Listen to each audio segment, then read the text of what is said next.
নমস্কাৰ মৰমৰ ছাত্ৰ-ছাত্ৰীসকল, এই মুহূৰ্তত দিব লৈছো ৰাজ্যৰ লাখ লাখ মেট্ৰিক পৰীক্ষাৰ্থীৰ বাবে এটা গুৰুত্বপূৰ্ণ খবৰ।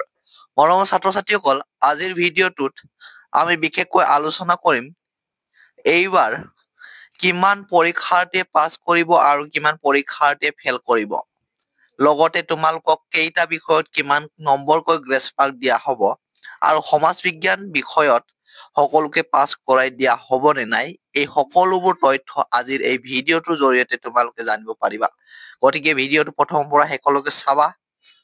লগতে যদি চেনেলটো প্ৰথমবাৰ আহিছা তেন্তে চেনেলটো ছাবস্ক্ৰাইব কৰিবা, যাতে এনেধৰণৰ জৰুৰী ইনফৰমেশ্যন সময়মতে লাভ কৰা। মৰমৰ ছাত্ৰ-ছাত্ৰীসকল, অতি জল্পনা কল্পনা আৰু বিতৰ্কৰ মাজেৰে শেষ হ'ল 2025 বৰ্ষৰ মেট্ৰিক পৰীক্ষা। সকলো ছাত্ৰ-ছাত্ৰীকে সমাজ বিজ্ঞান আৰু ইংৰাজী বিষয়ত ফেল মাৰ্ক আহিব বুলি ভিডিঅ'ৰ কমেণ্ট বক্সত কমেণ্ট কৰা দেখিবলৈ পাইছো। ইয়াৰ লগতে সমাজ বিজ্ঞানৰ প্ৰশ্নকাকতখন অতি জটিল অহা বাবে বেছিভাগ ছাত্ৰ-ছাত্ৰীয়ে ফেল কৰিব বুলি জনাইছে আৰু সমাজ বিজ্ঞান বিষয়ত গ্ৰেছ মাৰ্ক দি পাছ কৰাই দিয়াৰ দাবীও জনাইছে। কিন্তু শিক্ষা সংসদ অৰ্থাৎ সেৱাই এই দাবী মানি ল'বনে? হয় ছাত্ৰ-ছাত্ৰীসকল, তোমালোকে যিমানে প্ৰতিবাদ নকৰা কিয় তোমালোকৰ দাবী সেৱাই কেতিয়াও মানি নলয়। কাৰণ শিক্ষামন্ত্ৰী ডক্টৰ ৰণোজ পেগুৱে মন্তব্য কৰিছে যে সমাজ বিজ্ঞানৰ যি প্ৰশ্ন আহিছে ঠিকেই আহিছে। ছাত্ৰ-ছাত্ৰীসকলৰ জ্ঞান বহুৱাবৰ বাবে এনে প্ৰশ্ন দিয়া হৈছে। গতিকে তোমালোকে আৰু মিছা সপোন দেখি লাভ নাই। পৰীক্ষাত যি লিখিছা সেই নম্বৰেই পাবা। কিন্তু মৰমৰ ছাত্ৰ-ছাত্ৰীসকল, দুদিনমান আগতে অসমৰ মুখ্যমন্ত্ৰী ডক্টৰ হিমন্ত বিশ্ব শৰ্মাই তোমালোকলৈ এটা বৃহৎ ঘোষণা কৰিছে। বিশেষকৈ তোমালোকৰ সমাজ বিজ্ঞানৰ প্ৰশ্ন কাকতক লৈ এতিয়া ডাঙৰ মন্তব্য কৰিছে। এই সন্দৰ্ভত আমি ভিডিঅ' দিছিলো, হয়তো কিছুমানে চালা আৰু হয়তো কিছুমানে চোৱা নাই। যোনসকলে চোৱা নাই এই ভিডিঅ'টো শেষ হোৱাৰ পিছত সম্পূৰ্ণ চোৱাৰ পিছত চাব পাৰা। সমাজ বিজ্ঞান বিষয়ত এক্সট্ৰা মাৰ্ক দিয়া হ'ব। লগতে মুখ্যমন্ত্ৰীয়ে এইটো কৈছে যে যিসকল ছাত্ৰ-ছাত্ৰীৰ বাকী ছাবজেক্টবোৰত পৰীক্ষা ভাল হ'ব বা বাকী বিষয়ৰ পৰীক্ষাবিলাক ভাল হ'ব, সেইসকল ছাত্ৰ-ছাত্ৰীকহে দিয়া হ'ব অতিৰিক্ত নম্বৰ বা এক্সট্ৰা মাৰ্ক। কিন্তু এনেকুৱা নহয় যে যদি তোমালোকে 6টা ছাবজেক্টৰ ভিতৰত 3টা ফেল কৰা তেন্তে সমাজ বিজ্ঞানত দিব ঠিকেই, কিন্তু বাকী 2টা ছাবজেক্টত তোমালোকক এক্সট্ৰা মাৰ্ক দিয়া হ'ব নে নাই, সেইটোৱেই হৈছে এতিয়া গুৰুত্বপূৰ্ণ বিষয়। মৰমৰ ছাত্ৰ-ছাত্ৰীসকল, তোমালোকক ইতিমধ্যে ভিডিঅ' দিয়া হৈছে, তোমালোকে চাব পাৰা যে মুখ্যমন্ত্ৰীয়ে কৈছে যে যিসকল ছাত্ৰ-ছাত্ৰীয়ে এই বিষয়বিলাকত ফলাফল ভাল কৰিব সেইসকল ছাত্ৰ-ছাত্ৰীকহে এক্সট্ৰা মাৰ্ক দিয়া হ'ব।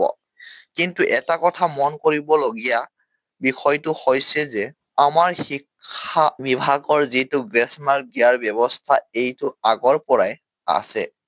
3টাকৈ বিষয়ত আগৰ পৰাই গ্ৰেছ মাৰ্ক দিয়া হয়। অকল সমাজ বিজ্ঞান বিষয় বুলি নহয়। সমাজ বিজ্ঞান তোমালোকে এক্সট্ৰা মাৰ্ক পাবাই, কিন্তু বাকী যিবিলাক বিষয় আৰু সেই বিষয়বিলাকত তোমালোকে এক্সট্ৰা মাৰ্ক পাবা নে নাই, অকল সমাজ বিজ্ঞানত পালেই নহ'ব। কাৰণ তোমালোকৰ গণিত পৰীক্ষাও জটিল হৈছে, লগতে ইংৰাজী পৰীক্ষাও জটিল হৈছে।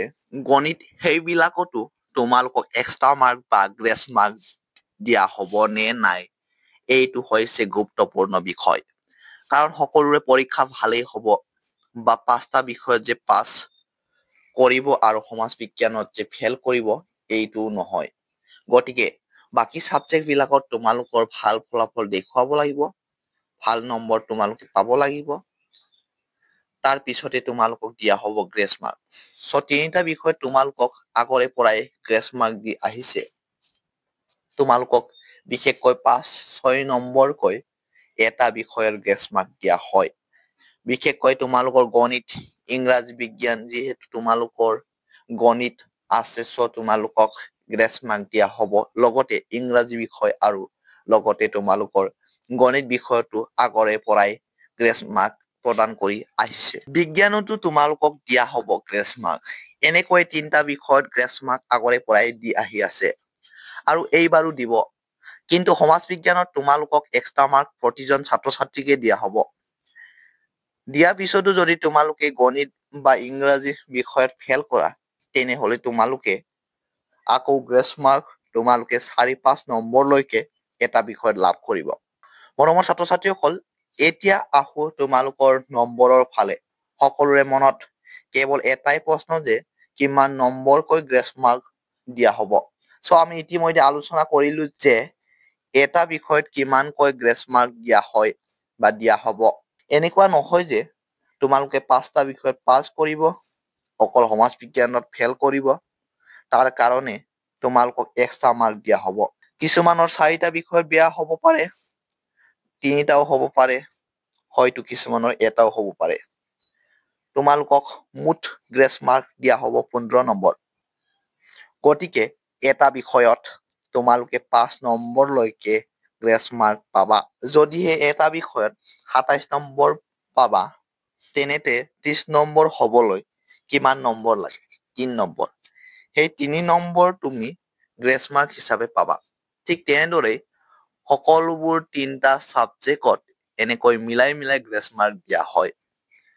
ছাত্ৰ ছাত্ৰীসকল, আজিৰ ভিডিঅ'টো ইমানেই। যদি ভিডিঅ'টো ভাল পালা তেন্তে like, comment, share and subscribe কৰিবা আৰু বেল আইকনটো প্ৰেছ কৰি লোৱা, যাতে আমাৰ এনেধৰণৰ জৰুৰী ইনফৰমেশ্যনবোৰ সদায় সময়মতে লাভ কৰা। ভিডিঅ'টো বন্ধুবৰ্গলৈ শ্বেয়াৰ কৰিবা। আজিলৈ ধন্যবাদ।